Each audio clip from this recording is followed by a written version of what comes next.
Hello, my name is Jorge Quezada, and the title of my research project is If They Have a Work Permit, Why Are They in the Street?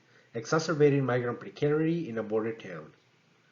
I have always been fascinated by how our lives can drastically change when people move to live in a new place. This got me to think on migrants who have migrated to Mexico, and I wanted to know their experiences.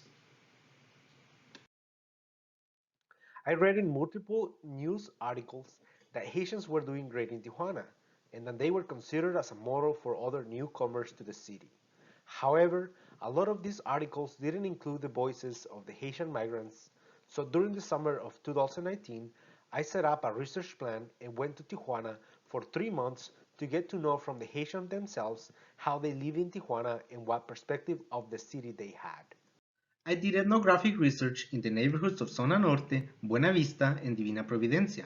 My research included participant observation in places where Haitians live or attended. It included semi-structured, open-ended, and group interviews, and my participation in two Haitian community meetings directed by the shelters where I volunteer. However, my participation was not only limited to the places attended by Haitians. Because of my positionality as a person born in Mexico, I had access to networks where I could observe how Mexicans talk about Haitian migrants. Throughout the interviews, nothing seemed clear. I received a mix of positive and negative views about their stay in the city. When analyzing the responses, however, the correlation between the type of answer and year the migrants arrived in Tijuana became apparent.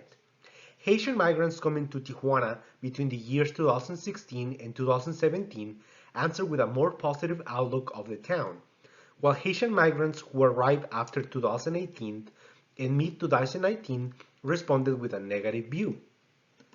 In this research, I explain why in less than 2 years, from the perspective of incoming Haitian migrants, the view of Tijuana changed from a positive to a negative place, arguing that it was due to an abrupt increase in precarity. Through the narratives of Haitian migrants and residents, I will argue how precarity, referring to the broader conditions of insecurity, uncertainty, and instability, was exacerbated for incoming Haitian migrants in the city after 2018. Understanding life as precarious suggests that social existence itself depends on interdependency through the care of others. In other words, precarity is the exploitation of human vulnerability by political and social structures. Most of the literature on how precarity is constructed focuses on a macro scale structural forces, for example, government policies, labor markets, and laws. My addition here is to say that not only these macro scale forces create precarity, but also sociocultural elements like invisibility and how people understand when to help co-create precarity for migrants. The total number of Haitian migrants interviewed was 30. 17 of them arrived 2016 and 2017, and 13 came during 2018 and early 2019. Let me start by telling you Pierre's perspective. Pierre arrived in Tijuana at the beginning of 2017. He was an Uber driver and also an entrepreneur. Pierre says that in Tijuana, there are many opportunities for businesses. Food was something that took him a while getting used to, but now he's eating everything. Regarding the language, Spanish wasn't difficult for him to learn, since he spoke Haitian Creole, French, Portuguese, and a little English. For Pierre, the people were friendly in Tijuana. They offered him money, food, and soon upon his arrival, local people helped him to find and stay at a shelter, where he stayed for a month, and then he was able to rent a room in a house. Pierre sees his future in Tijuana. However, he would like to apply for a United States visa to be able to do business in the US, Haiti, and Mexico, where he will export products between these three countries. Pierre's experience is representative of the perspective of interviews with Haitian migrants who arrived in Tijuana between 2016 and 2017. Although there were 4 participants whose responses included positive and negative feelings about their situation in the city, they were related to having trouble renewing their permit to stay in Mexico. However, all of them agreed about people being friendly to them and had a positive perspective of the reception in the city. Despite experiencing difficulties in his arrivals to the city, Pierre had an optimistic outlook of Tijuana, locals, his reception, and his future. Jimmy arrived in late 2018 and he was a restaurant owner. My first impression was that he would give me a positive answer about the city. I thought that having a restaurant meant that he would be doing well financially, not having many complications in the city. To my surprise, when I asked his perspective of Tijuana, he replied, "Here is a complicated place. A person cannot live in a place without documents. It's a mafia. If someone kills you, nobody does anything. There is no justice here. There are no rights in this country."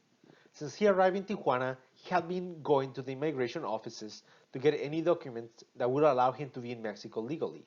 But every time he went, the officers told him to wait because the laws were changing, and he was denied. Jimmy said, "Since I arrived, no one has helped me. No shelter, no church, no person. Once I couldn't find help, I desperately had to ask my family in the United States for help, to lend me money so I can put a business and survive here. If it wasn't for my family, I don't know what I would have done here. Everything is hard." Jimmy says he wants to go to the US, but for right now he has not been encouraged to cross until Trump's term is over. Jimmy wants to see if things can get better after this administration. Since there is no certainty that it will happen, he doesn't know what to do because he cannot be in Mexico without legal documents. Jimmy's narrative showcases Tijuana as a hard place to live. He had a negative view of the city, his reception, and his future. I found his discourse to be representative of other Haitian migrants who came to Tijuana after 2018. Although there was some variability in having some positive attitudes towards the reception to the city, it was due to having family members who were already settled in Tijuana and had helped them. However, all of them agreed that the government didn't provide them documents, and a lot of them had altercations with citizens in the street.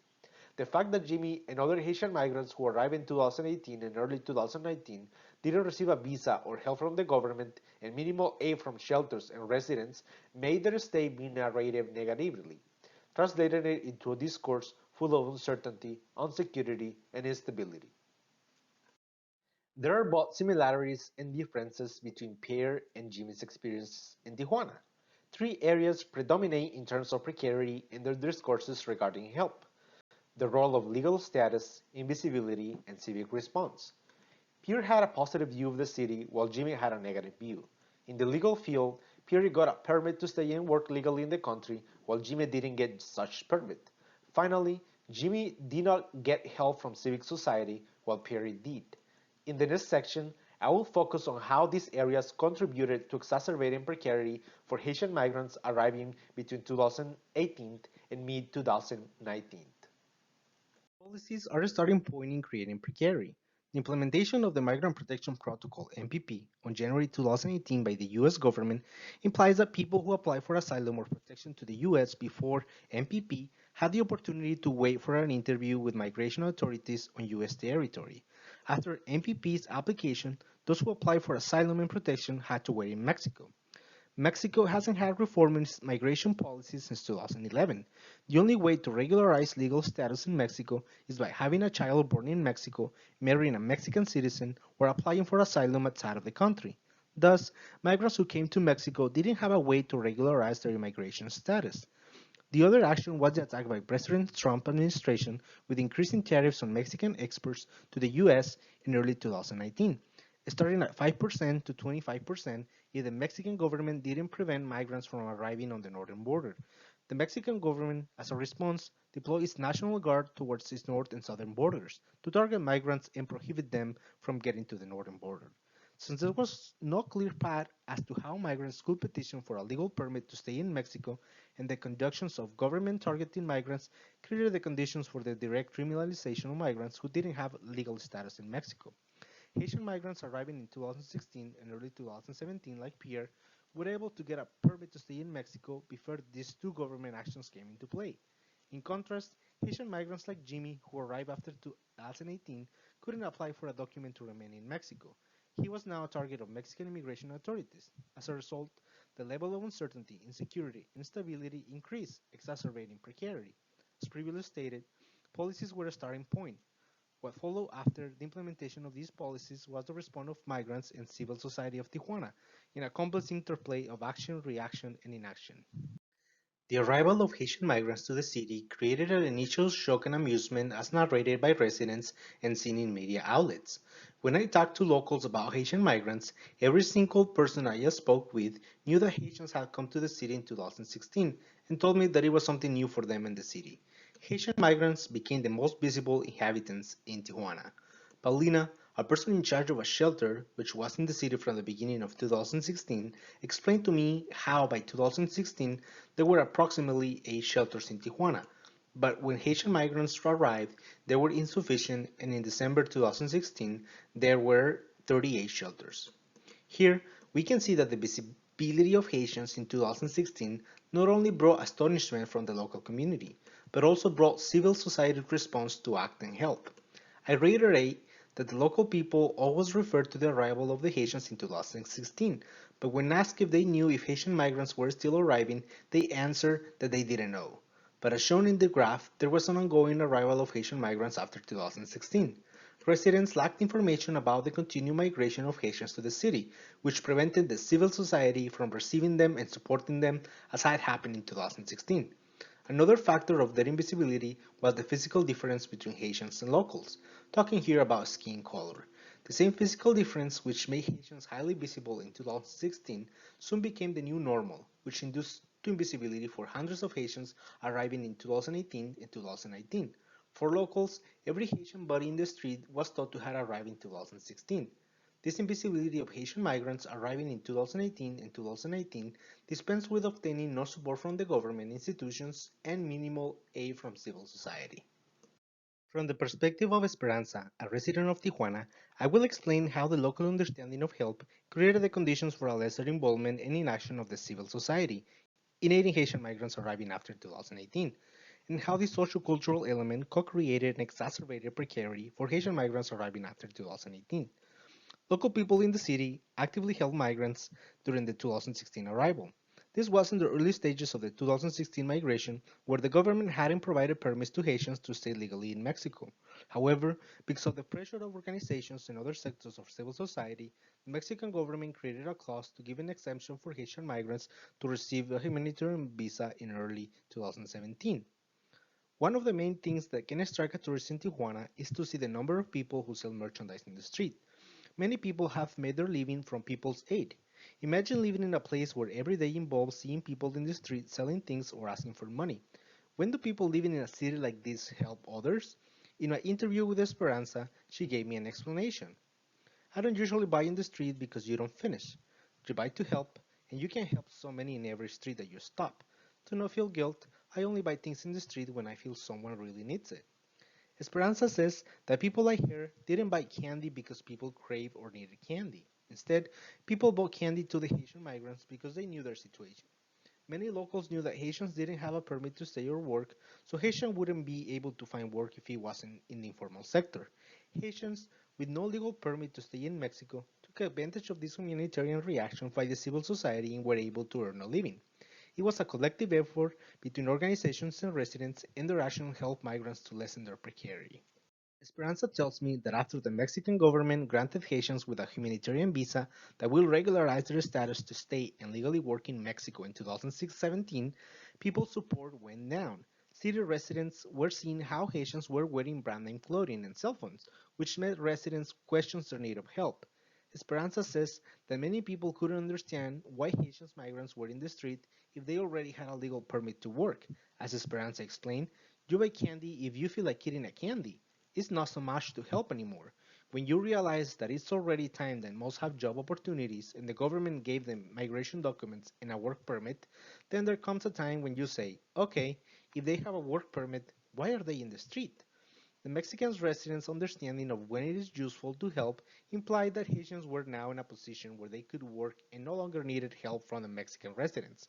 However, for those migrants who arrived in 2018 and 2019, who were not visible for most residents, didn't obtain a legal permit to stay and work in Mexico, which not only prevented them from finding legal work, but also didn't have the platform to make a living through the informal sector, since now local people were not purchasing as much candy or merchandise in the street. The conjunctions of invisibility, immigration policies, and local understanding of help hindered incoming migrants from getting help.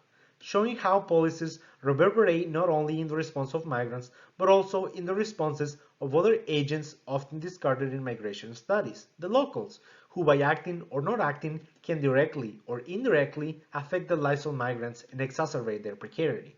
In this research, I have found that immigration policies, in concurrence with invisibility and civil response, are socio-cultural elements that can co-create and exacerbate precarity, even if civil society's actions are not necessarily intentional to harm the well-being of migrants.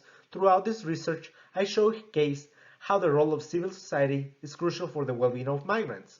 If there is a positive reaction from civil society and people's reaction impulse government for a change, just such as the case of the local people in Tijuana with the first caravan of Haitian migrants arriving to the city in 2016, governments could respond in providing a type of solution, as is the case with the Mexican government providing a clause to give Haitian migrants a humanitarian visa in 2016. However, even if civil society's goal is to provide aid to those who embody the ontological state of precarity, there are sociocultural elements, in this case invisibility and the local understanding of help, who constrain continuity in providing aid and who soon, from civil society's action, can turn into civil society's inaction, thus co-creating and exacerbating migrants' precarity.